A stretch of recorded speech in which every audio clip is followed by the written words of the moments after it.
হরে কৃষ্ণ। তো নিয়ম মাসের প্রায় শেষের দিকে চলছে।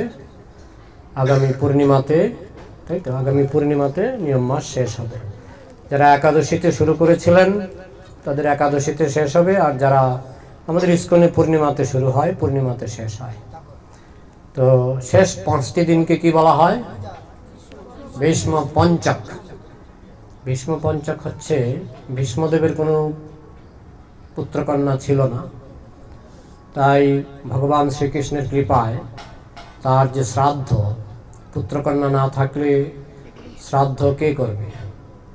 তাই জগতের সমস্ত ভক্তরা যাতে ভীষ্মদেবের শ্রাদ্ধ করে, 5 দিন ধরে তার তর্পণ হয় এবং বিভিন্ন তপস্যা ভক্তরা সংকল্প অনুসারে বিভিন্ন তপস্যা করে থাকে। এই 5 দিন অনেকে শুধু ফলমূল খেয়ে থাকে, অনেকে শুধু হবিষ্যান্ন গ্রহণ করে। এই 5 দিন খুব নিষ্ঠা সহকারে ভীষ্মদেবের উদ্দেশ্যে অনেকে গঙ্গায় গিয়ে তর্পণ করে, বা কোনো নদীতে গিয়ে ভীষ্মদেবের উদ্দেশ্যে তর্পণ করা হয়। যেহেতু তার কোনো পুত্রকন্যা ছিল না, আমরা সকলেই তার পুত্রকন্যার মতো তার শ্রাদ্ধ অনুষ্ঠান বা তর্পণ অনুষ্ঠান আমরা করে থাকি। এটা ভগবানের প্রীতিবিধান করে। কৃষ্ণ খুব খুশি হন, কারণ ভীষ্মদেব একজন শুদ্ধ ভক্ত। তাকে বলা হয় মহাজন। আমাদের বৈদিক পরম্পরায় 12 জনকে মহাজন রূপে স্বীকৃতি দেওয়া হয়েছে। মহাজন মানে তাদের কথাই চূড়ান্ত, তারা যা বলবেন মহাজন যেন গতস পন্থা। মহাজনরা যা বলবেন সেটাই চূড়ান্ত। কোনো ব্যাপারে যদি মতানৈক্য থাকে, মহাজনদের কথা দিয়ে সেই মতানৈক্য খণ্ডন করা সম্ভব। তো ভীষ্মদেব একজন মহাজন। বলতে পারেন যে তিনি তো কৌরব পক্ষে যোগদান করেছিলেন, সেটাও কৃষ্ণের ইচ্ছাতেই হয়েছে। ভীষ্মদেবের কিছু সমস্যা ছিল। প্রতিজ্ঞা ধর্মে তিনি ফেসে গেছিলেন। তা আমরা আজকে এই ভীষ্ম পঞ্চক উপলক্ষে, আজকে হচ্ছে ভীষ্ম পঞ্চকের 2য় দিন, আরও 3 দিন আছে। তো আমরা একজন মহাজন শুদ্ধ ভক্ত ভীষ্মদেবের সম্পর্কে আমরা কিছুটা শ্রবণ করার চেষ্টা করব। ঠিক আছে? হরে কৃষ্ণ। এই কাহিনী শুরু হয়েছে একেবারে স্বর্গ থেকে। আমাদের মহাভারতে বিভিন্ন গ্রহের কথা লেখা আছে। পৃথিবীর মানুষ, বিশেষ করে কলিযুগে, তাদের পক্ষে এটা কল্পনা করাই কঠিন যে অন্যান্য গ্রহে দেবদেবী আছে, অন্যান্য গ্রহে জীব আছে। কিন্তু আমাদের বেদে বলা হয়েছে প্রাণঃ সর্বগতঃ, প্রাণ সব জায়গায় আছে। আমাদের খালি চোখে আমরা দেখতে পাই। সমুদ্রের ভিতরে প্রাণ আছে, মরুভূমিতে প্রাণ আছে, আকাশে পাখি আছে। অনেক সময় এরোপ্লেন অনেক উপরে উঠে যায়, সেখানেও দেখে পাখি ঘুরছে। মাটির নিচে অনেক সময় আপনারা যদি মাটির নিচে কিছু কুয়ো বা পুকুর কাটেন, দেখবেন মাটির নিচে অনেক নিচে ব্যাঙ পাওয়া যায়, তাই না? সব জায়গায় প্রাণ আছে। জলের মধ্যে আমরা থাকতে পারি না, কিন্তু বিভিন্ন প্রাণী জলের মধ্যে থাকতে পারে স্বচ্ছন্দে। তারা আবার ডাঙায় থাকতে পারে। ঠিক সেরকম, যদিও কলিযুগের মানুষ এগুলি বিশ্বাস করতে চায় না, কিন্তু আমাদের শাস্ত্রে বলা হয়েছে অনন্ত কোটি ব্রহ্মাণ্ডে অনন্ত কোটি গ্রহ নক্ষত্র আছে, সর্বত্র প্রাণ আছে। আমরা যেখানে আছি এটা মধ্যবর্তী, মধ্যলোক। আমাদের উপরে আছে 6খানা আছে ঊর্ধ্বলোক, তার মধ্যে স্বর্গ আছে, ভূর ভুব স্বর্গ। আমরা আছি ভূরলোক। এই পৃথিবী বা পৃথিবীর পার্শ্ববর্তী গ্রহগুলিকে, যেটা বিজ্ঞানে বলা হয় সৌরজগৎ, এটা ভূরলোক। শুধু একটা ভূরলোকের বর্ণনায় বৈজ্ঞানিকরা কিছুটা দিয়ে থাকে। আর তার উপরে ভূরলোকের উপরে ভূবরলোক, ভূবরলোকের উপরে স্বর্গলোক, তার উপরে মহরলোক, তার উপরে জনলোক, তার উপরে তপলোক, তার উপরে সত্যলোক।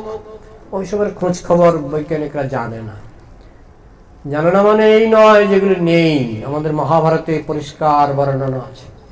যেমন এই স্বর্গলোকের কাহিনী থেকে শুরু হয়েছে ভীষ্মদেবের কাহিনী। স্বর্গলোকে অনেক দেবতা আছে, বলা হয় 33 কোটি দেবদেবী। তার মধ্যে 8 জন দেবতাকে বলা হয় অষ্টবসু। এরা বিশেষ দায়িত্ব সম্পন্ন দেবতা, অষ্টবসু। এরা স্বর্গে থাকে। তো একদিন আমরা যেরকম মাঝে মধ্যে পিকনিক করতে যাই, দেবতারাও তাদের মধ্যেও পিকনিক করার শখ আমাদের থেকে কম নয়। তারা একদিন দল বেঁধেই অষ্টবসু ঠিক করলো, সস্ত্রীক, তারা প্রত্যেকেই বিবাহিত, তারা তাদের স্ত্রীকে নিয়ে সুমেরু পর্বত, স্বর্গেরই আশেপাশে সুমেরু পর্বত বলে একটা পর্বত আছে, তারা সেখানে বশিষ্ঠ মুনির আশ্রমে, আশ্রম তো দেখতে সুন্দর, বশিষ্ঠ মুনির আশ্রমটা দেখতে খুব সুন্দর ছিল। তো অষ্টবসু তারা তাদের স্ত্রীর সঙ্গে সস্ত্রীক তারা বশিষ্ঠ মুনির আশ্রম দর্শন করতে গেলেন।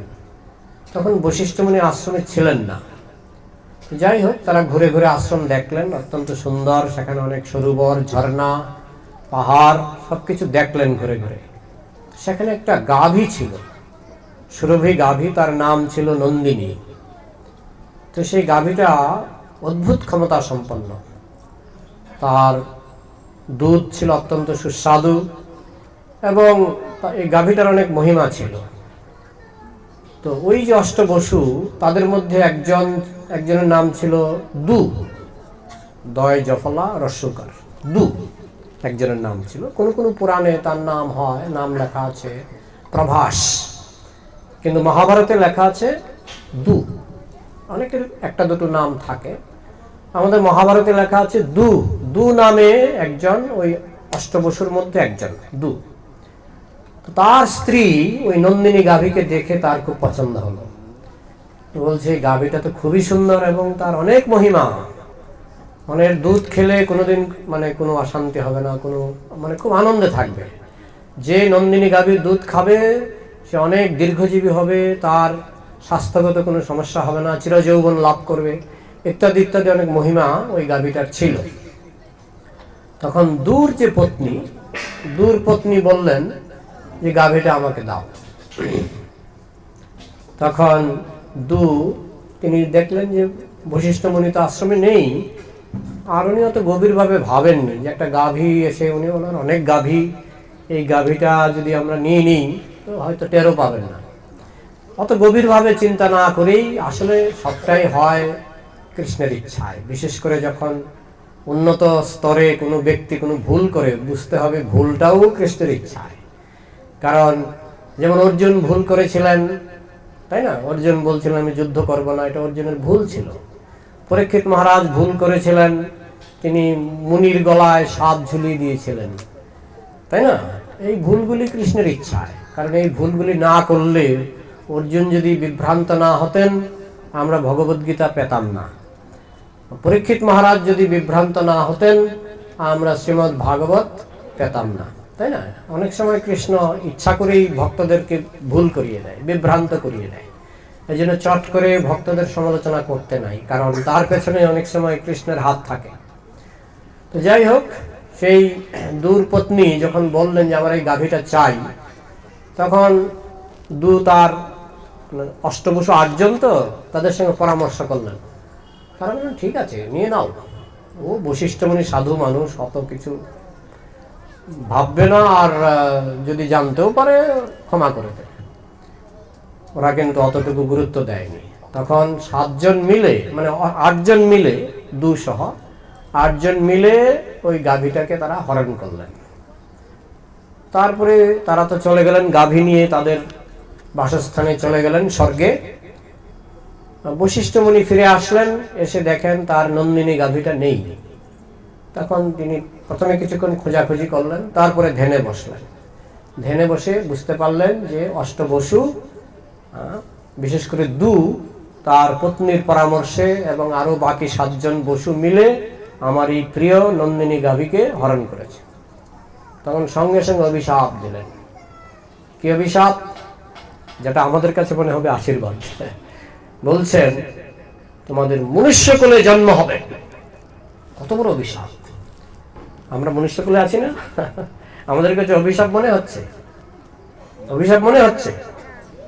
উনি এমন রেগে গেলেন, অভিশাপ দিলেন, তোমাদের এই 8 জন বসু মনুষ্যকুলে জন্ম হবে। এই কথা তাদের কানে পৌঁছল, অষ্টবসুর কাছে খবরটা পৌঁছে গেল। কত বড় অভিশাপ, মানুষ হয়ে জন্মাতে হবে। তখন তো মহাপ্রভুর এই সুবর্ণ যুগ ছিল না। তখন যদি মহাপ্রভুর এই সুবর্ণ যুগ থাকতো তারা কিন্তু খুব খুশি হতেন। হ্যাঁ, কারণ এখানে ডিসকাউন্ট বেশি। কিন্তু তখন মহাপ্রভুর সুবর্ণ যুগ ছিল না, তো তারা খুব কষ্ট পেলেন মনে মনে।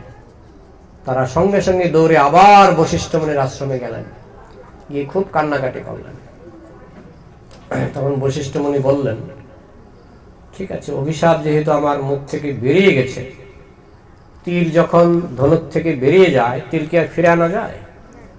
তো অভিশাপও সেরকম, অভিশাপ আশীর্বাদ, বিশেষ করে তৎকালে, আর বিশেষ করে বশিষ্ঠ মুনি। অভিশাপ বেরিয়ে গেছে, সেটা অভিশাপ আর ফেরানো সম্ভব হবে না। তবে সেটাকে একটু সংশোধন করা যেতে পারে, মানে কথার পরিবর্তন না করে। আমি অভিশাপ দিয়েছি তোমাদের মনুষ্যকুলে জন্ম হবে, মনুষ্যকুলে জন্ম হবে, কিন্তু তোমাদের মধ্যে যে 7 জন, মানে দু ছাড়া, দু তো পালের গোদা, কারণ পরামর্শটা দিয়েছিল দু, আর দুর পত্নীর জন্যই কিন্তু গাভীটা হরণ হয়েছিল।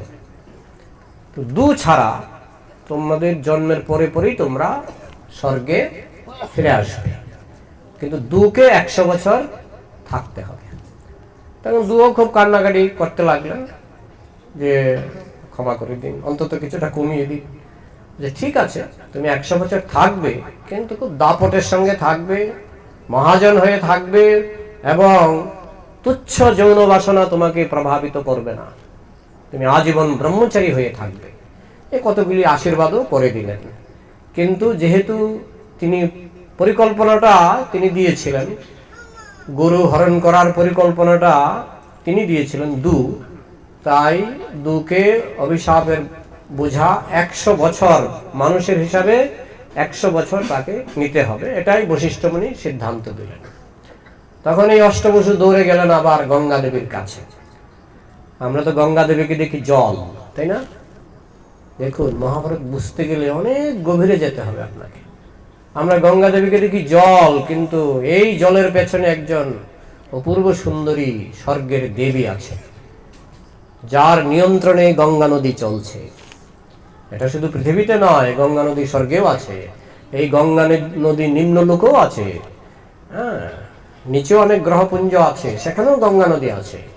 আমরা পৃথিবীতেই দেখি, আমাদের ভারতে আছে, বলা হয় গঙ্গা, হিমালয়ের দিকে বলা হয় অলকানন্দা, আবার বাংলাদেশে গেলে বলা হয় পদ্মা, পদ্মা।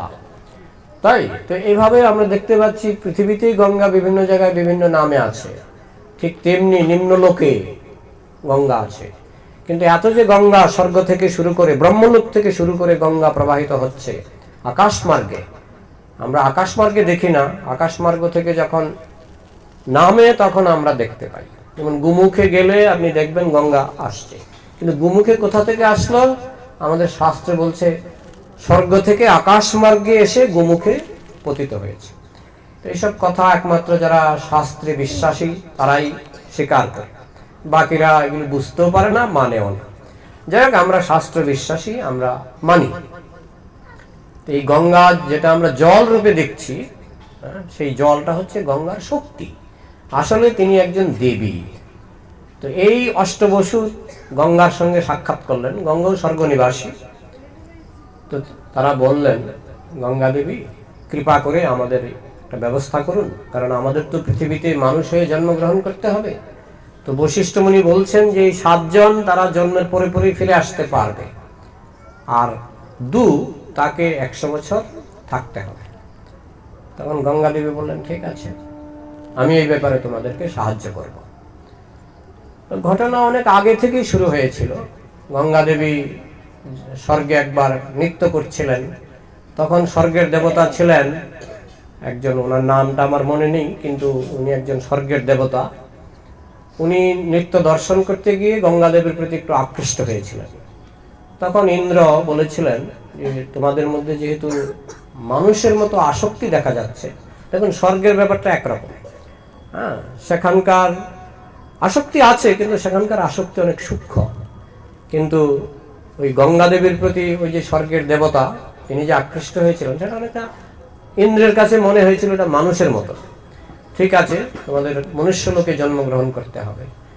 সেখান থেকে ইন্দ্র একটা অভিশাপ দিয়েছিলেন। তো সেই দেবতা পরবর্তীকালে পৃথিবীতে মহারাজ প্রতীপের সন্তান শান্তনু হয়ে জন্মগ্রহণ করেছিলেন পরবর্তীকালে। তো গঙ্গা জানতেন যে আমার তো মনুষ্যলোকে যেতে হবে, কারণ ইন্দ্রের অভিশাপ আছে। তাই এটা একটা ভালো উপলক্ষ যে অষ্টবসু পৃথিবীতে গিয়ে জন্মগ্রহণ করবে। তখন গঙ্গা দেবী তাদের সান্ত্বনা দিয়ে বললেন, আমি তোমাদের মা হয়ে পৃথিবীতে যাব।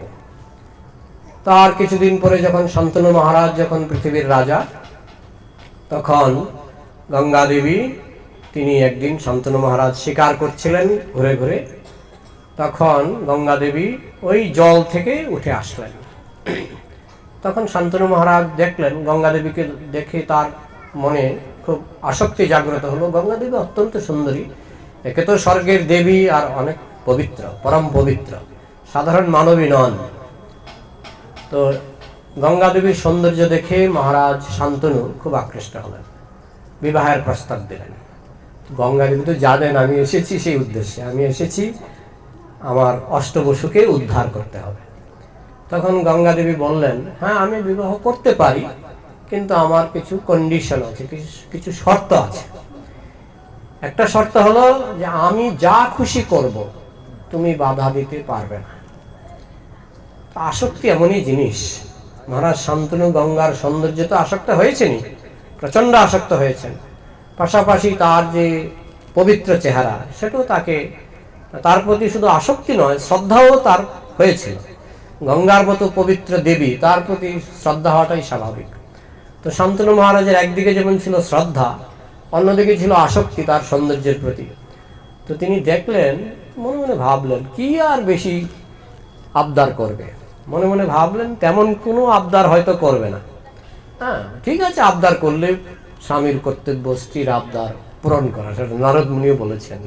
স্ত্রী যদি কোনো আবদার করে স্বামীর কর্তব্য সেটা, অবশ্য বৈষ্ণবী স্ত্রী সেরকম এমন কোনো আবদার করেন না যেটা যার জন্য স্বামীকে হাড় ভাঙা খাটনি করতে হবে। তো যাই হোক, তো শান্তনু মহারাজ ভাবলেন ঠিক আছে, কিছু আবদার যদি করে আমি মেনে নেব। কিন্তু তখনকার দিনে রাজারা, আপনারা জানেন মহারাজ দশরথ যা কথা দিয়েছিলেন, কথা তো কথাই। তো সেটা শান্তনু মহারাজ জানতেন, কথা যা দেব কথা রাখতে হবে। গঙ্গা দেবী বললেন, আমি যা খুশি করব তুমি বাধা দিতে পারবে না, যদি বাধা দাও আমি চলে যাব। ঠিক আছে। তো এইভাবে তাদের বিবাহ হলো। বিবাহের পরে প্রথম সন্তান জন্মগ্রহণ করল। কে সেই সন্তান? না, প্রথম সন্তান ভীষ্ম ছিল না, ওই অষ্টবসুদের একজন। ভীষ্ম হলেন যে মেইন অপরাধটা করেছিলেন, প্ল্যানটা দিয়েছিলেন, তিনি ছিলেন ভীষ্ম। তো প্রথম সন্তান ওই অষ্টবসুদের মধ্যে একজন প্রথম জন্মগ্রহণ করলেন। জন্মগ্রহণের সঙ্গে সঙ্গে গঙ্গা দেবী সেই সন্তানকে কোলে করে তিনি তার যে জলরূপ, নদীরূপ, সেই নদীর কাছে গেলেন। গিয়ে তার নিজের জলেই, নিজের শক্তিতেই তিনি সেই সন্তানকে ছুঁড়ে ফেললেন। এইটা নিয়ে যে মানুষের মধ্যে কত সমালোচনা, কিরকম মারে বাবা, নিজের সন্তান নিজে ফেলে দিচ্ছে। এই জন্যই যে স্বর্গ বুঝে না সেটা বুঝবে না। স্বর্গ যে কি জিনিস, দেখুন ভক্তরা স্বর্গেও যেতে চায় না। ভক্তরা কোথায় যেতে চায়? গোলকধামে। বা গোলকধামে না গেলেও তারা কৃষ্ণ প্রেম চায়, যেটা গোলকধামই। গোলকধাম মানেই কৃষ্ণ প্রেম, আর কিছু না। যাই হোক, তো গঙ্গা দেবী এইভাবে যে সন্তানকে ফেলে দিয়েছেন, এটা বিশেষ করে বিধর্মীরা খুব সমালোচনা করে। কারণ স্বর্গ সম্বন্ধে যাদের কোনো ধারণা নেই সে বুঝতে পারবে না। যে স্বর্গ সম্বন্ধে জানে, স্বর্গ কি জিনিস সে জানে, এরকম 100 বার মরলেও কোনো অসুবিধা নাই। কারণ ওই 100 বার জলে ডুবে মরেও যদি কেউ স্বর্গে যেতে পারে, স্বর্গের এক একজনের আয়ু লক্ষ বছর। তাদের দেহ কিরকম, কারো দেহ গোলাপ ফুলের মতো, কারো দেহ পদ্ম ফুলের মতো দেহের কালার, কারো দেহ থেকে চম্পা ফুলের গন্ধ, কারো দেহ থেকে রজনীগন্ধার গন্ধ। তাদের মানে স্বর্গের ব্যাপারটা আমরা এখান থেকে কিছুই বুঝতে পারি না। এই জন্য আমরা মনে করি যে গঙ্গা দেবী এদেরকে খুব কষ্ট দিল। কিন্তু গঙ্গা দেবী জানে আমি কি করছি। গঙ্গা দেবী জানে এই যে 5 মিনিট জলে ডুবে কষ্ট পেলে তার বিনিময়ে তুমি যা পাচ্ছ, সেটা যে কি বস্তু। যদিও ভক্তরা তাতেও আকৃষ্ট নয়, ভক্তদের পজিশন আরো বড়। কিন্তু যাই হোক, আমাদের পৃথিবীর দৃষ্টিকোণ থেকে আমরা স্বর্গ সম্পর্কে বুঝতে পারি না। স্বর্গ সম্পর্কে ভাগবতের 5ম স্কন্ধে যে বর্ণনা আছে, শুনলে মাথা ঘুরে যায়। সেখানে ঘিয়ের নদী, বুঝেছেন, দুধের নদী। আপনি যদি ঘি খাওয়ার ইচ্ছা হয়, আপনি নদীর কিনারে যাবেন, 1 বালতি নিয়ে আসবেন, কোনো অসুবিধা নেই। এক একটা আম নাকি আমাদের ওই ট্রাক গাড়ি দিয়ে নিতে হবে, এক একটা আম, বুঝেছেন, এক একটা আম, এক একটা নারকেল, ট্রাক গাড়ি লাগবে একটা নারকেল নিয়ে যেতে, কথাটা বুঝেছেন। তো স্বর্গের ভোগবিলাস সেখানে মানুষের, মানে এটা হলো সেই তুলনায়, স্বর্গের তুলনায় এটা হচ্ছে মহানরককুণ্ড আমরা যেখানে আছি। স্বর্গে অনেকে বলে স্বর্গের দেবতারা এখানে আসে না কেন? আরে নরককুণ্ডে আসবে কেন? বলে তখন আসছিল যখন যুধিষ্ঠির মহারাজ ছিল। পরম বৈষ্ণবরা যখন পৃথিবীতে আসেন, ভগবান স্বয়ং শ্রীকৃষ্ণ যখন পৃথিবীতে আসেন, তখন স্বর্গের দেবতারাও আসেন। সাধারণত এই নরককুণ্ডে কেউ আসতে চায় না, বুঝেছেন। যাই হোক, গঙ্গাদেবী যেটা করেছেন, গঙ্গাদেবী জেনে বুঝেই করেছেন। তিনি জন্ম দিয়েছেন, আবার জন্ম দিয়ে তিনি জানেন যে এই পৃথিবীতে থাকা মানেই শাস্তি, প্রচন্ড শাস্তি। আমরা তো এগুলিকে শাস্তি বলেই মনে করি না, তাই না? এখানে যে মশা কামড়ায়, আমরা কেউ শাস্তি মনে করি? স্বর্গের দেবতারা শুনলে অবাক হয়ে যায়, মশা কামড়ায়, পৃথিবী নামে একটা জায়গা আছে এখানে নাকি মশা কামড়ায়। মানে বহু জিনিস এখানে আপত্তিকর, আমরা বুঝতে পারি না। মরুভূমির মানুষ যেমন মনে করে মরুভূমি তো ভালোই, তারপরে ওই যে গ্রিনল্যান্ড, এখানে বরফের ঘরে থাকে, তারা মনে করে ভালোই তো আছি, বরফের ঘর খুব সুন্দর। তো আমরাও ঠিক বুঝতে পারছি না যে স্বর্গটা কেমন। তাই আমরা গঙ্গা দেবীকে দোষী বলছি, তার নিজের সন্তানকে তিনি গঙ্গায় ভাসিয়ে দিলেন। এই করে করে 7খানা সন্তানের জন্ম হলো। প্রত্যেকটি সন্তানকে গঙ্গা দেবী নিজে হাতে আনন্দের সঙ্গে হাসতে হাসতে ভাসিয়ে দিলেন। কারণ গঙ্গা জানেন আমি কি করছি, আমি এদেরকে পুরস্কার দিচ্ছি। তাহলে পৃথিবীর বিচারে যেটা শাস্তি, স্বর্গের বিচারে সেটা পুরস্কার। আমরা কি করে বিচার করব, কি করে স্বর্গ বুঝবো? আর সেই স্বর্গেও ভক্তরা যেতে চায় না। ভক্তরা তো আরো, আমি একটা পাঠে বলেছিলাম, স্বর্গের উপরে আছে মহরলোক, যেটা স্বর্গ থেকে 1,000,000 গুণ শ্রেষ্ঠ। মহরলোকের উপরে আছে জনলোক, যেটা মহরলোক থেকে 1,000,000 গুণ শ্রেষ্ঠ। জনলোকের উপরে আছে তপলোক, যেটা জনলোক থেকে 1,000,000 গুণ শ্রেষ্ঠ। যত উপরে যাবেন 1,000,000 গুণ করে শ্রেষ্ঠতা বাড়বে। তো ভক্তরা এত শ্রেষ্ঠ জগতেও যেতে চায় না, ব্রহ্মলোকও যেতে চায় না, এমনকি কৈলাসও যেতে চায় না, বৈকুণ্ঠও যেতে চায় না। তাদের টার্গেট হচ্ছে কৃষ্ণলোক, গোলকধাম। যাই হোক, ভক্তদের কাছে স্বর্গ অত্যন্ত তুচ্ছ। গীতাতে বলা হয়েছে ক্ষীণে পুণ্যে মর্তলোকম বিশন্তি, স্বর্গে গেলেও 1,000,000 বছর থাকার পর আবার আপনাকে পৃথিবীতে আসতে হবে, পুণ্য ফুরিয়ে গেলে পৃথিবীতে আসতে হবে। এইভাবে গঙ্গা দেবী একজন একজন করে 7 জন সন্তানকে তো তিনি গঙ্গায় বিসর্জন দিলেন। এইদিকে শান্তনু মহারাজ, তার গঙ্গার প্রতি আসক্তি যেমন ছিল, তার পাশাপাশি প্রতিজ্ঞা ধর্ম, আমি কথা দিয়েছি, কিন্তু সবকিছুর একটা সীমা থাকে। আর এছাড়া ভগবানের একটা পরিকল্পনা আছে, কুরুক্ষেত্রের যুদ্ধ ইত্যাদি পরিকল্পনা তো ভগবানের আছেই। তাই যখন 8ম সন্তান কে, সে দু, তার নাম হয়ে গেল দেবব্রত। প্রথম তো ভীষ্ম নামটা ছিল না, দেবব্রত। দুর প্রথম অক্ষর কি? দ।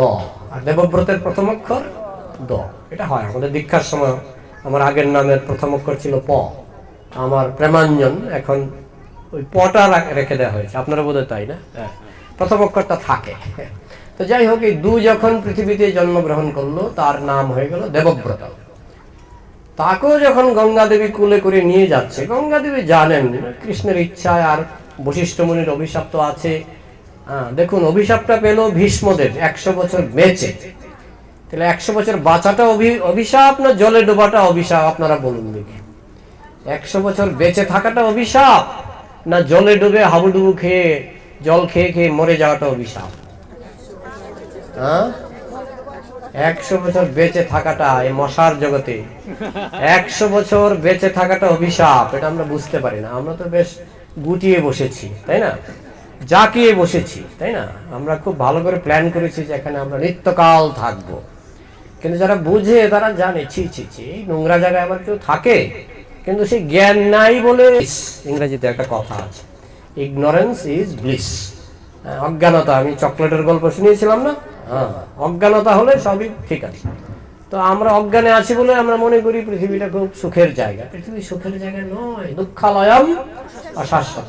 এখানে 100 বছর শাস্তি পেতে হয়েছিল ভীষ্মদেবকে, মানে দেবব্রতকে। যখন তার জন্ম হলো তখন শান্তনু মহারাজ বাধা দিলেন, দৈবক্রমে বাধা দিলেন, তুমি কেন এরকম করছো। গঙ্গা যে গঙ্গা সেটাই তিনি জানতেন না। শান্তনু, মহাভারতে আমি আজকে সকালে দেখছিলাম, গঙ্গা যে গঙ্গা দেবী সেটাই তিনি জানতেন না।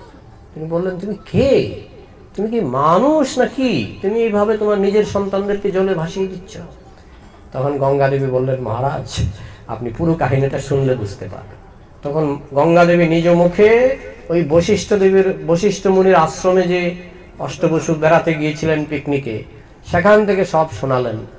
বলেন, এই কারণে আমি তাদেরকে কথা দিয়েছিলাম, এবং এই 7 জন বসু তাদের অপরাধ কম ছিল, তাই তাদেরকে আমি শাপ মুক্ত করার জন্য জন্মের সঙ্গে সঙ্গেই তাদেরকে আমি স্বর্গে পাঠিয়ে দিলাম। কিন্তু এই যে অষ্টম বসু যে তার অপরাধটা বেশি ছিল, কারণ প্ল্যানটা তার মাথা থেকে এসেছিল, তাই তাকে 100 বছর পৃথিবীতে থাকতে হবে। তবু 100 বছর থাকবে, অভিশাপ ছিল 100 বছর থাকবে, কিন্তু তার ট্রেনিংয়ের জন্য আমি তাকে কিছুদিন স্বর্গে নিয়ে যাব। সেখানে তার ট্রেনিং শেষ হলে আমি আবার আপনার কাছে ফেরত পাঠাবো, তখন সে 100 বছর এখানে থাকবে। তখন ভীষ্মদেবকে নিয়ে চলে গেলেন গঙ্গা স্বর্গে। সেখানে স্বর্গের শিক্ষাগুরুকে বৃহস্পতির কাছে ভীষ্মদেবকে সব শাস্ত্র শেখালেন। স্বর্গের অস্ত্রগুরু আছেন পরশুরামের কাছে সমস্ত অস্ত্রবিদ্যা শেখালেন। আরও স্বর্গের বিভিন্ন গুরুর কাছে ভীষ্মদেবকে অনেক রকমের বিদ্যা শেখালেন। শেখানোর পরে ভীষ্মদেব যখন সমস্ত বিদ্যায় পারদর্শী হলেন, তখন স্বর্গের পরিবেশ থেকে পৃথিবীর পরিবেশে নিয়ে আসলেন। শিশুকালটা ভীষ্মদেবের কেটেছিল স্বর্গে। আমরা সাধারণভাবে দেখি মায়াপুরে কিছু কিছু বাচ্চা জন্মের পরে আমেরিকায় চলে যায়, পরে যখন মায়াপুরে আসে থাকতে পারে না, কিছুদিন থেকে বলে এখানে পাচ্ছি না। তারা আমেরিকায় তো অনেক আরাম বেশি, তো সেখানে যারা আমেরিকায় থেকে অভ্যস্ত তারা ভারতে এসে অনেক সময় অ্যাডজাস্ট করতে পারে না। বিশেষ করে শিশুকালটা যদি আমেরিকায় কাটায়, ভারতে এসে অ্যাডজাস্ট করতে পারে না, খুব কষ্টের মনে হয়। যাই হোক, তো ওই স্বর্গের পরিবেশে ভীষ্মদেব কাটিয়েছেন শিশুকাল।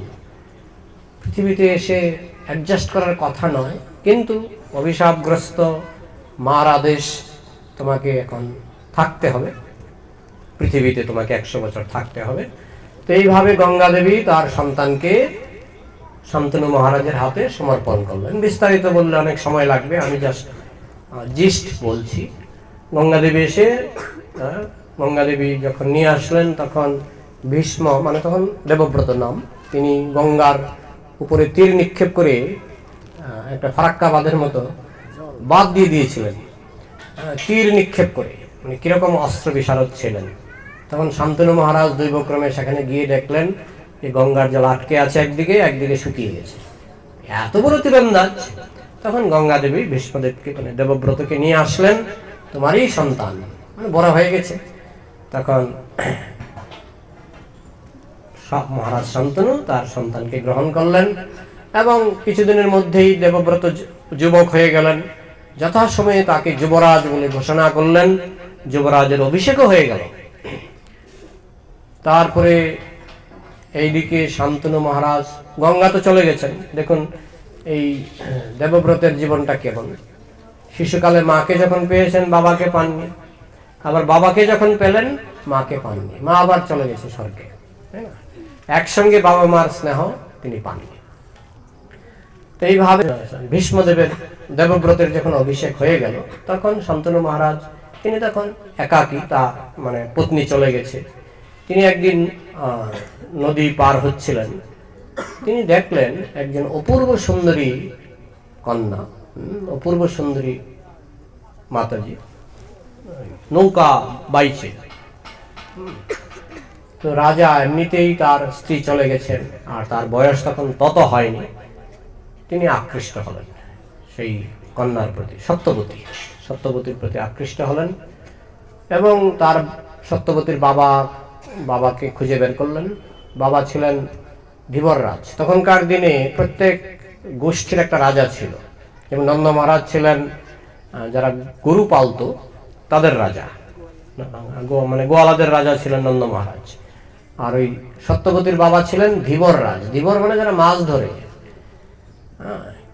কিন্তু মানে কন্যা অত্যন্ত সুন্দরী ছিলেন, এবং পরাশর মুনির কৃপায় তার শরীর থেকে পদ্ম ফুলের গন্ধ বেরোতো, তাই তার আরেকটি নাম ছিল পদ্মগন্ধা। তার একবার বিবাহের মতোই হয়েছিল সেই পরাশর মুনির সঙ্গে, সেই থেকে তার একটা সন্তানও হয়েছিল। কি নাম সন্তানের? ব্যাসদেব। কিন্তু পরাশর মুনি তো মুনি, তিনি সন্তানের জন্ম দিয়ে তিনি আবার তার তপস্যায় চলে গেছিলেন। ব্যাসদেব জন্মের সঙ্গে সঙ্গে কিন্তু আবার ওই সাধারণ শিশুর মতো তাকে লালন পালন করতে হয়নি, তিনিও সঙ্গে সঙ্গে বনে গিয়ে তপস্যা শুরু করেছিলেন। কিন্তু সেই মুনি, পরাশর মুনি, তিনি সেই তার আগে নাম ছিল, এই মাতাজির নাম ছিল মৎস্যগন্ধা, গায়ে ছিল মাছের গন্ধ। পরাশর মুনির কৃপায় তার গায়ের গন্ধ হয়ে গেল পদ্মগন্ধা। তো পরাশর মুনি চলে গেলেন। তারপরে এই কন্যার বিবাহের জন্য তার যে বাবা ধীবররাজ চিন্তা করছিলেন। যখন শান্তনু মহারাজ গিয়ে প্রস্তাব দিলেন, দেখলেন তো ভালো প্রস্তাব। সমস্ত পৃথিবীর রাজা ছিলেন শান্তনু মহারাজ, এবং যোগ্যতা সম্পন্ন, তার মতো যোগ্যতা সম্পন্ন পাত্র এই মানে পদ্মগন্ধার ভাগ্যে এর থেকে বড় পাত্র আর হবে না। কিন্তু পদ্মগন্ধার বাবা ছিলেন খুব বিষয়ী। বলছেন, ঠিক আছে, আমি তো সবই জানি, আপনার এক পুত্র আছে, পুত্রের নাম দেবব্রত, এবং তার যুবরাজ বলে তাকে ঘোষণা করা হয়েছে, যুবরাজ বলে তার অভিষেক হয়ে গেছে, তো স্বাভাবিকভাবেই দেবব্রত রাজা হবে। তো আমার কন্যাকে যদি আপনি বিবাহ করেন, তার যে সন্তান সন্ততি হবে এরা তো রাজা হতে পারবে না। তখন শান্তনু দেখলেন, ঠিকই তো, আমার এত যোগ্যতা সম্পন্ন, স্বর্গে ট্রেনিং পেয়ে এসছে, পরশুরামের কাছে অস্ত্রবিদ্যা, বৃহস্পতির কাছে শাস্ত্রবিদ্যা, এত সব ট্রেনিং নিয়ে স্বর্গ থেকে এসছে, তো তাকে বাদ দিয়ে আমি কি করে কনিষ্ঠ সন্তানকে, যদি সন্তান হয়, কি করে কনিষ্ঠ সন্তানকে রাজা বানাবো? রাজি হলেন না, কথা দিলেন না। কথা দিলে তো কথা রাখবেন, তারা সব দশরথ মহারাজের মতো, কথা দিলে কথা রাখবেন, কথা দেননি। ঠিক আছে, আমি আমার জ্যেষ্ঠ পুত্র দেবব্রতকেই রাজা বানাবো। তাহলে মহারাজ ক্ষমা করবেন, আমি আমার কন্যাকে দান করতে পারবো না। এইদিকে উনি মনে আঘাত পেলেন, রাজা আঘাত পেয়ে তিনি সবসময় একটা চিন্তায় মগ্ন থাকেন। সেটা দেবব্রত লক্ষ্য করেছেন, জিজ্ঞেস করলেন, বাবা তুমি এত চিন্তায় থাকো কেন, তোমার শরীর শুকিয়ে যাচ্ছে, কি ব্যাপার? দেখো, তুমি আমার একমাত্র পুত্র, শাস্ত্রে বলা হয়েছে একমাত্র পুত্রটা মানে শাস্ত্রে খুব একটা প্রশংসা করা হয়নি। কেন করা হয়নি? কত দুর্ঘটনা আছে, গাড়ি অ্যাক্সিডেন্ট না হলেও বিভিন্ন রকমের দুর্ঘটনা থাকে। যাদের একাধিক পুত্র থাকে, এক পুত্র মারা গেলে আরেক পুত্র থাকে, তাই না? ওই জন্য এক সন্তানটাকে শাস্ত্রে খুব একটা প্রশংসা করা হয় না। তো এখন আমার পত্নীও চলে গেছে, তোমার মা চলে গেছে, আর তুমি আমার একমাত্র পুত্র, এই নিয়ে আমার একটু চিন্তা হয়, তোমাকে নিয়ে চিন্তা। কিন্তু দেবব্রত তো চতুর, দেবব্রত ভাবলেন এখানে কিছু একটা কিন্তু আছে। তিনি খোঁজ খবর শুরু করলেন, মন্ত্রীদের জিজ্ঞাসা করতে লাগলেন। আর মন্ত্রীরা কিন্তু রাজার সঙ্গে সঙ্গে যেতেন। ওই যখন শান্তনু মহারাজ ধীবররাজের সঙ্গে দেখা করেছিলেন, মন্ত্রীরা এসব জানতেন। মন্ত্রীরা সব খুলে বলে দিলেন, ছেলের কাছে, দেবব্রতের কাছে সব খুলে বলে দিলেন যে তোমার বাবা সত্যবতীর প্রতি আসক্ত হয়েছিলেন, কিন্তু ধীবররাজ তিনি কন্যা দিতে রাজি নন। তখন দেবব্রত নিজে তিনি ধীবররাজের সঙ্গে দেখা করলেন যে আমার বাবার মধ্যে কি ত্রুটি আছে যে আপনি কন্যা দিতে রাজি নন। ত্রুটি কিছুই না, দেখো তোমার বাবা তোমাকে রাজা বানাবে, আমার কন্যার যে সন্তান হবে তারা কেউ রাজা হতে পারবে না। তা কি আছে, আমি রাজা হব না? ভীষ্মদেব মানে দেবব্রত বলছেন আমি রাজা হব না, আমি প্রতিজ্ঞা করছি আমি রাজ সিংহাসন গ্রহণ করব না। তা ঠিক আছে, দেখুন ওই ধীবররাজ কিরকম বিষয়ী ছিল। তা ঠিক আছে, কিন্তু তোমার যে সন্তান সন্ততি হবে, তোমার যে সন্তান সন্ততি হবে তারা তো সিংহাসন দাবি করবে। বলে আমার সন্তান সন্ততি হবেই না, আমি বিবাহ করব না, আমি প্রতিজ্ঞা করছি আমি বিবাহ করব না। আর ভীষ্মদেবের প্রতিজ্ঞাটা সত্যিকারের প্রতিজ্ঞা ছিল, ডুপ্লিকেট ছিল না। এটা এত সত্যিকারের প্রতিজ্ঞা ছিল যে স্বর্গের দেবতারা পুষ্পবৃষ্টি শুরু করলেন এবং তারপর থেকে তার নাম হলো ভীষ্ম। তার আগে নাম ছিল দেবব্রত, ভীষণ প্রতিজ্ঞা গ্রহণ করেছেন বলে তার নাম হয়ে গেল ভীষ্ম। সঙ্গে সঙ্গে ধীবররাজ খুব খুশি হলেন, ঠিক আছে এখন আমি রাজি আছি। কিন্তু পরবর্তীকালে আমরা দেখব ধীবররাজের পরিকল্পনা ব্যর্থ হয়েছিল। ধীবররাজ পরিকল্পনা করেছিলেন, আমরা পরিকল্পনা করি কিন্তু শেষ পর্যন্ত কৃষ্ণের পরিকল্পনা টিকে, মানুষের পরিকল্পনা টিকে না। হ্যাঁ, কৃষ্ণ চাইলে টিকবে, কৃষ্ণ না চাইলে টিকবে না। ধীবররাজ কত আটসাট বাঁধলেন। একটা দৃষ্টান্ত দেওয়া হয় যে ইঁদুর যখন ধান জমিতে গর্ত করে তখন চারদিকে গর্ত করে, পূর্ব পশ্চিম উত্তর দক্ষিণ। কেন জানেন তো? হ্যাঁ, সাপ যদি আসে, সাপ যদি পশ্চিম দিক থেকে আসে আমি পূর্ব দিকে পালাবো, সাপ যদি উত্তর দিক থেকে আসে আমি দক্ষিণ দিকে পালাবো। ওই হচ্ছে ইঁদুরের পরিকল্পনা। তো সাপ কিন্তু ইঁদুরের গর্তের ভিতরে গিয়ে শুয়ে থাকে, বুঝেছেন? আর ইঁদুর সাপের উপরেই লাফায়। আবার সাপের যখন খিদে লাগে ইঁদুর ধরে খেয়ে ফেলে এবং ইঁদুরের গর্তেই আবার সে বসবাস করে। সাপের নিজের বাড়ি নিজে তৈরি করে না, ইঁদুরের গর্তটাই তার বাড়ি, বুঝেছেন? তো ইঁদুর যেমন চারদিকে পরিকল্পনা করে, উত্তর দক্ষিণ পূর্ব পশ্চিম, আমরাও পরিকল্পনা করি। আমার বহু সন্তান হলে আমাকে সুরক্ষা দান করবে, আমার ব্যাংকে যদি কয়েক লক্ষ টাকা থাকে আমার সুরক্ষা হবে, আমার যদি কয়েক বিঘা জমি থাকে আমার সুরক্ষা হবে।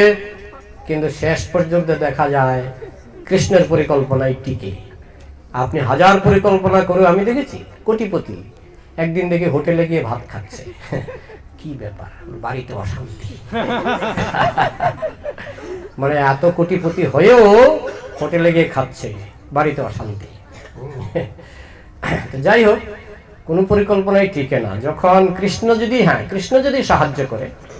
কিছুদিন আগে আমাদের একজন ব্রহ্মচারী দেহত্যাগ করেছেন। দেখুন, আমরা তো চিন্তা করি যে কে দেখবে।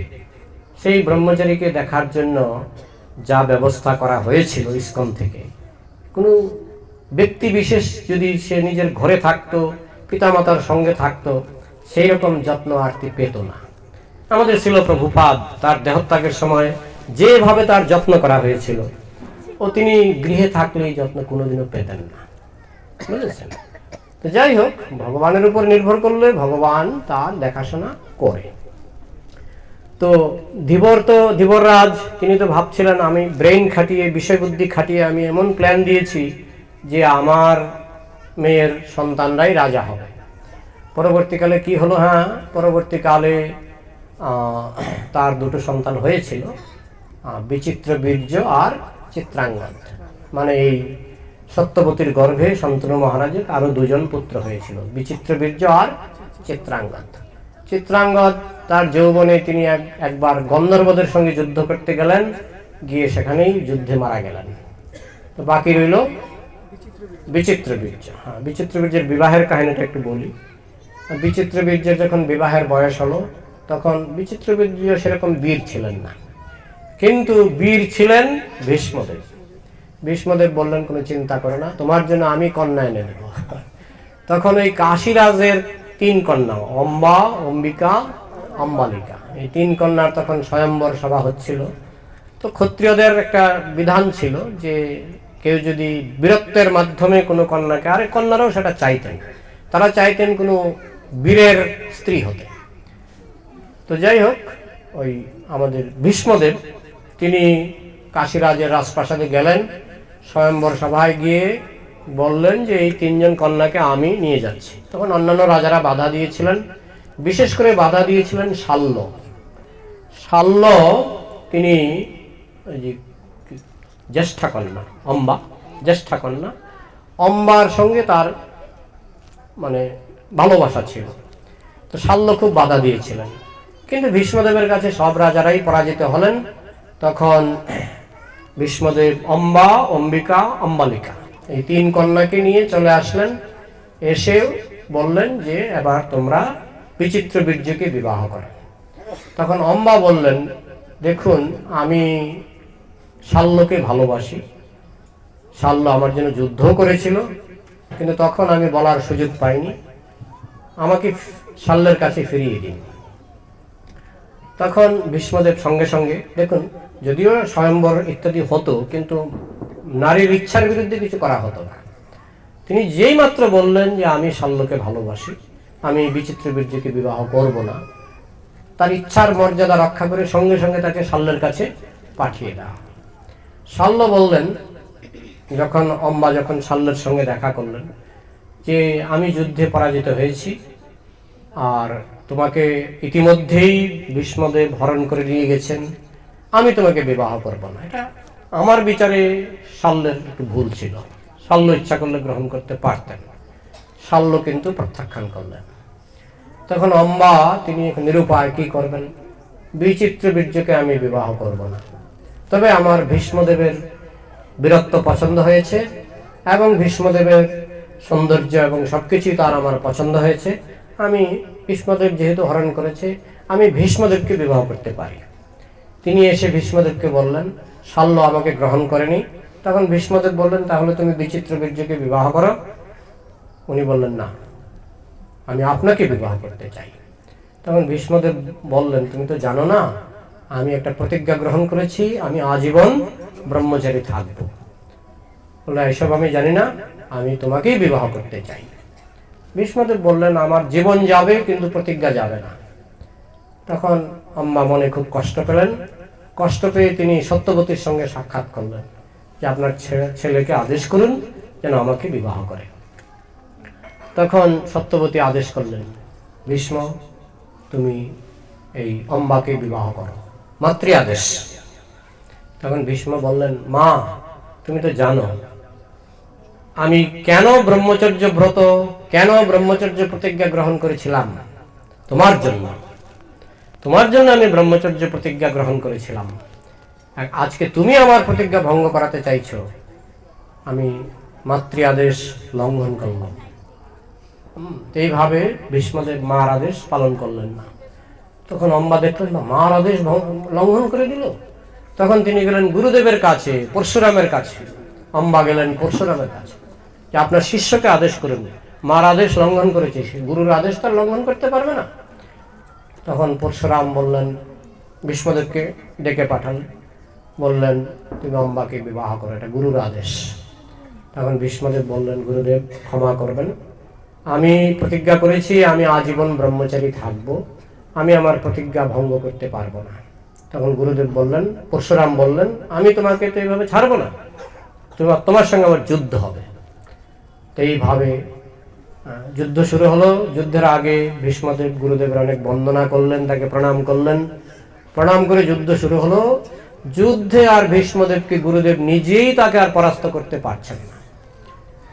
22 দিন পরে 23 দিনের মাথায় বিভিন্ন দেবদেবী এসে ভীষ্মদেবকে বোঝাতে লাগলেন যে যুদ্ধ বন্ধ করো। পরশুরামকে বোঝালেন যে যুদ্ধে কিন্তু আপনি দেবব্রতকে, ভীষ্মকে হারাতে পারবেন না, কারণ তার পেছনে রয়েছে একটা ধর্মশক্তি, আপনি হারাতে পারবেন না। সে প্রতিজ্ঞা করেছে, সে প্রতিজ্ঞা ভঙ্গ করবে না। আর ভীষ্মদেবকে বোঝালেন, তুমি গুরুদেবের অপমান করো না, তুমি নিজে থেকেই নিজেকে উইথড্র করো, তুমি নিজে থেকেই পিছিয়ে যাও। তখন ভীষ্মদেব দেখলেন সত্যিই তো এই যুদ্ধের আর শেষ হবে না, কারণ আমার গুরুদেব আমাকে হারাতে পারবে না। তখন ভীষ্মদেব পিঠ দেখিয়ে, ক্ষত্রিয়দের একটা নিয়ম আছে, পিঠ দেখালে বলা হয় পৃষ্ঠ প্রদর্শন, পিঠ দেখানো মানে পরাজয়। তো ভীষ্মদেব নিজেই পিঠ দেখালেন, দেখিয়ে সেখান থেকে চলে গেলেন। তখন পরশুরাম অম্বার সঙ্গে সাক্ষাৎ করলেন, যদিও ভীষ্মদেব পৃষ্ঠ প্রদর্শন করেছে, কিন্তু আমি জানি যে সে আমার কাছে পরাজিত হয়নি, তাই আমি তোমাকে বিবাহের জন্য বলতে পারি না, সুপারিশ করতে পারি না, হ্যাঁ, কারণ আমি ভীষ্মকে পরাজিত করতে পারিনি। তখন অম্বা ভাবতে লাগলেন তাহলে কি করা যায়। পরশুরামই পরামর্শ দিলেন, তুমি শিবের তপস্যা করো। এখন কত উপরে গেছে। তারপরে সেই অম্বা শিবের তপস্যা করতে লাগলেন। শিব এসে তাকে আশীর্বাদ করলেন যে তুমি এই জন্মে পারবে না, তোমাকে দ্রুপদ রাজার সন্তান হিসেবে জন্মগ্রহণ করতে হবে, তুমি শিখণ্ডী হয়ে জন্মগ্রহণ করবে, এবং তুমি হবে ভীষ্মের মৃত্যুর কারণ। এইভাবে শিব আশীর্বাদ করে চলে গেলেন। তারপরে সেই অম্বা দ্রুপদ রাজার সন্তান হয়ে জন্মগ্রহণ করলেন শিখণ্ডী। শিখণ্ডী ছিলেন আমরা যাদেরকে বলি হিজড়া, মানে নপুংসক। হ্যাঁ, তবে অন্য রকমের নপুংসক। শিখণ্ডী 6 মাস থাকতেন পুরুষ, 6 মাস থাকতেন নারী, এরকম এখনো নাকি আছে এরকম অনেকে। তো যাই হোক, তাহলে শিখণ্ডী জন্মগ্রহণের পরেও তিনি ছিলেন জাতিস্মর। জাতিস্মর বোঝেন তো, মানে আগে পূর্বজন্মের কথা তার মনে থাকে। তো শিখণ্ডীর মনে ছিল কেন আমার এই জন্ম, শিবের আশীর্বাদে আমার জন্ম হয়েছে এবং আমি হব ভীষ্মের মৃত্যুর কারণ। তো তিনি অপেক্ষা করছিলেন, তিনি অস্ত্রবিদ্যা শিখতেন আর মনে মনে তিনি ভীষ্মকে বধ করতেন। যাই হোক, তারপরে কুরুক্ষেত্রের যুদ্ধ শুরু হলো। সেই যুদ্ধে ভীষ্মকে তো কেউ পরাজিত করতে পারছিল না। তখন অর্জুন ভীষ্মের কাছে গিয়েছিলেন যে প্রপিতামহ, আপনি বলুন কি করে আপনাকে পরাজিত করা যাবে। হ্যাঁ, ওনার তো ইচ্ছা মৃত্যু। তার বাবা আশীর্বাদ করেছিলেন, যেহেতু তার বাবার জন্য তিনি আজীবন ব্রহ্মচর্য ব্রত পালন করেছিলেন, হ্যাঁ, তার বাবার জন্য তিনি রাজত্ব স্যাক্রিফাইস করেছিলেন।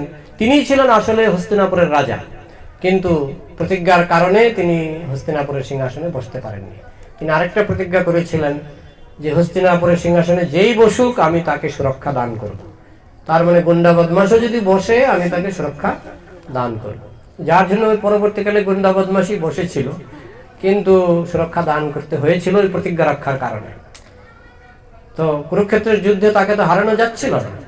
তখন অর্জুন এসে জিজ্ঞেস করলেন, আপনার তো ইচ্ছা মৃত্যু, হ্যাঁ, তা আমি এখন কি করে আপনাকে বধ করব। তখন উনি বুদ্ধি দিয়েছিলেন যে শিখণ্ডীকে যদি সামনে রাখো তাহলে আমি অস্ত্র ত্যাগ করব, কারণ ওই শিখণ্ডী তো আমি জানি সে অম্বা, আমি নারীর উপর অস্ত্র বর্ষণ করি না, এটা ওনার একটা প্রতিজ্ঞা। ক্ষত্রিয়ের সব ক্ষত্রিয় এটা, তারা নারীর উপর অস্ত্র বর্ষণ তারা করে না। তো বললেন তুমি যদি ওই শিখণ্ডীকে সামনে রেখে তুমি যদি যুদ্ধ করো তাহলে আমি অস্ত্র ত্যাগ করব। এই বুদ্ধি ভীষ্মদেবের কাছ থেকে নিয়ে পরবর্তীকালে শিখণ্ডীকে দাঁড় করিয়ে দিলেন অর্জুনের সামনে। মনে হচ্ছিল বাইরে থেকে সবাই দেখছিল শিখণ্ডী তীর নিক্ষেপ করছে, কিন্তু পেছন দিক থেকে অর্জুন তীর নিক্ষেপ করছিলেন এবং এদিকে ভীষ্মদেব অস্ত্র ত্যাগ করেছিলেন। তো সমস্ত ওই তখনই সরসজ্জা, ভীষ্মের সমস্ত শরীরে তার তীর ফুটে একেবারে সেই তীরের শয্যার উপর তিনি শয়ন করেছিলেন। হ্যাঁ, যেহেতু আজীবন ব্রহ্মচর্য পালন করেছিলেন, হ্যাঁ, তার কেমন শক্তি আর ইচ্ছা মৃত্যু, সারা শরীরে তীর থাকা সত্ত্বেও তিনি তার মৃত্যু হয়নি। হ্যাঁ, এবং পরবর্তীকালে কৃষ্ণ গিয়ে তাকে স্পর্শ করেছিলেন। স্পর্শ করার সঙ্গে সঙ্গে তার দেহের ব্যথা যন্ত্রণা সব চলে গেছিল, তার দেহে ব্যথা ছিল না কৃষ্ণের স্পর্শ পাওয়ার পর। এবং তখন তিনি ভীষ্মগীতা দান করেছিলেন, ওই সরসজ্জায় শায়িত থেকে তিনি ভীষ্মগীতা দান করেছিলেন, যেটা শ্রীমদ্ ভাগবতে পাওয়া যায়। ভীষ্মগীতা খুব সুন্দর সুন্দর উপদেশ তিনি যুধিষ্ঠির মহারাজকে দিয়েছিলেন। এইভাবে তিনি উত্তরায়ণের জন্য অপেক্ষা করছিলেন। যদিও তিনি যে কোনো সময় দেহত্যাগ করলেই তিনি ভগবত ধাম পেতেন, তবু তিনি বিনীতভাবে ভাবলেন আমি তো ভালো ভক্ত নই, তাই উত্তরায়ণে যদি দেহত্যাগ করি তাহলে আমার ঊর্ধ্বগতি হবে। উত্তরায়ণ যেদিন শুরু হলো, উত্তরায়ণের দিন ভীষ্মদেব দেহত্যাগ করেছিলেন। তো এই হচ্ছে ভীষ্মদেবের সংক্ষিপ্ত কাহিনী। তার যেহেতু কোনো সন্তান সন্ততি ছিল না, এই 5 দিন ধরে পৃথিবীর সমস্ত সন্তানেরা তার শ্রাদ্ধ তর্পণ ইত্যাদি অনুষ্ঠান করে থাকেন। তো এখন আমরা কিছু প্রশ্ন উত্তর নিতে পারি। হরে কৃষ্ণ।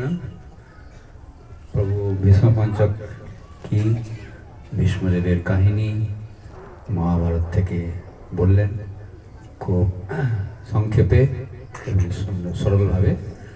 আপনাদের ভালো লেগেছে?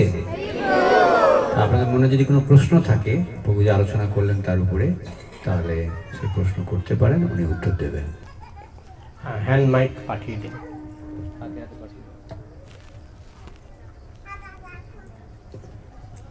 হরে কৃষ্ণ প্রভু, আমার ধন্যবাদ প্রণাম নেবেন।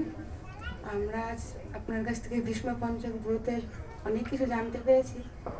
তো প্রভু, ভীষ্মদেব যেমন গৃহস্থ থেকে ব্রহ্মচার্য জীবন পালন করেছিলেন, গৃহস্থ থেকে নয়, উনি ব্রহ্মচারী থেকে ব্রহ্মচর্য পালন করেছিলেন। তো ওনাকে অনেকে সহযোগিতা করেছিলেন, পিতৃর আশীর্বাদ ছিল, মায়ের আশীর্বাদ ছিল। কিন্তু আমরা তো গৃহস্থে আছি, আমরা তো এখানে সাধু সঙ্গ করছি, দামোদর মাসে অনেক প্রোগ্রাম আমরা জয়েন করেছি, কিন্তু এখানে যখন থাকছি তখন মনে কাম, ক্রোধ, লোভ, মোহ, মদ, মাৎসর্য কিছুই মনে হচ্ছে না।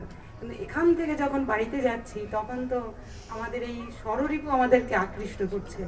তো সেক্ষেত্রে আমরা জানি যে ভগবানের নাম আমরা জপ করলে মুক্তি পেয়ে যাব, কিন্তু এটা তো সহজ এটা একটা মেডিসিন। কিন্তু তবুও যদি আপনি বিস্তারিতভাবে কিছু বলেন যে এগুলো যখন আসবে কিভাবে আমরা নিজেকে সেই সময়গুলো কন্ট্রোল করব, বা এগুলো যাতে না আসে। কিন্তু দেখছি এখানে সঙ্গ করছি, বাড়ি যাচ্ছি, আবার একই রকম জিনিস আছে, তাহলে আমরা ভক্তিপথে কেমন উন্নতি করছি যদি কিছু বলেন।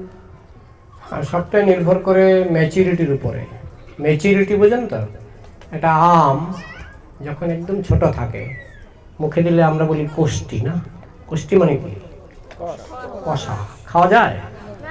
কচি আম, একদম কচি আম খাওয়া যায়? খাওয়া যায়। আর কিছুদিন পরে আমটা আর একটু বড় হবে, তখন হয় কাঁচা মিঠা, তখন কিন্তু খাওয়া যায়, ভালোই লাগে, নুন দিয়ে ভালোই লাগে। হ্যাঁ, তার আরও কিছুদিন পরে আমটা পেকে যায়, পরিপক্ক হয়, একদম রসালো হয়ে যায়, তখন তো খুব ভালো লাগে।